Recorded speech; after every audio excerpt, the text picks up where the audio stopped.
Welcome back to our series on the reliability of the Gospels. Last week, I gave some reasons why I believe that Matthew, Mark, Luke, and John wrote the four Gospels of Jesus. But all of this falls apart if, as many people suggest, the Gospels were written after these people would have lived. So let's look at how the Gospels are dated and what dating makes the most sense.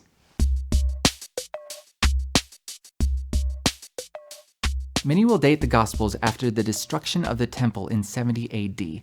One important reason is that Jesus predicts the temple's destruction in Mark, which turned out to become true. Since predictive prophecy is considered impossible, they figure that Mark must have been written after the event happened. Since Mark was likely the earliest of the four Gospels, the others would have been written even later. This puts all four Gospels near the end of the 1st century, or maybe into the beginning of the 2nd century after Jesus' generation would have all passed away. The problem with this reasoning is that it assumes Jesus could not have possibly predicted a future event.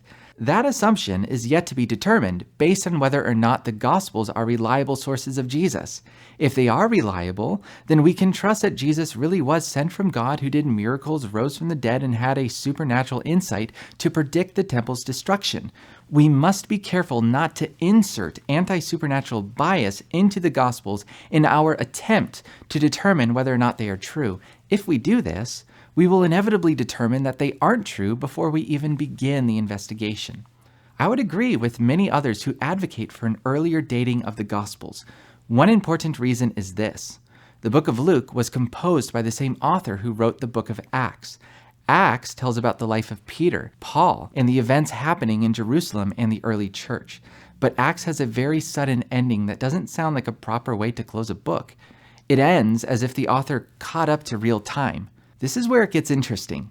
Curiously, Acts tells nothing about the death of Peter or the death of Paul. It doesn't mention the destruction of the temple in 70 AD or the siege that took place before then. These were cataclysmic events. Now imagine that you read a book on Abraham Lincoln, but the book said nothing about Lincoln's assassination. It would be reasonable to assume that the book was written before 1865 when he died. If you read a book about the history of New York City, but the book never mentioned the attack on the Twin Towers of the World Trade Center, you would reasonably assume that the book was written before September 2001, when the towers were destroyed. The deaths of Peter, Paul, and the destruction of Jerusalem were just as significant for the early church. It's hard to imagine they would be left out of Acts unless Acts was written earlier, probably the mid-60s.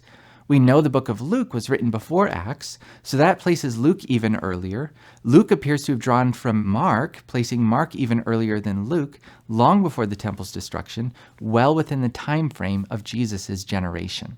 As for Matthew, the early church writer Irenaeus says that he wrote while Peter and Paul were preaching and founding the church in Rome. That puts him in the 60s, close to Luke. This fits. Matthew includes teachings of Jesus that would have felt more relevant to his contemporary audience while the temple was still standing. His writing includes features that were common at the time. It aligns with the rest of church tradition, and there's evidence that Luke quoted from Matthew, placing his writing earlier than Luke's. John's dating is probably the hardest to nail down. For a while, it was thought to have been very late, like near the end of the 2nd century, because the gospel makes some of the strongest statements of Jesus' divinity. Scholars suggest that such high views of Jesus did not develop until later, although ever since a manuscript of John dating to 130 AD was discovered, we realize that John must have been written before then.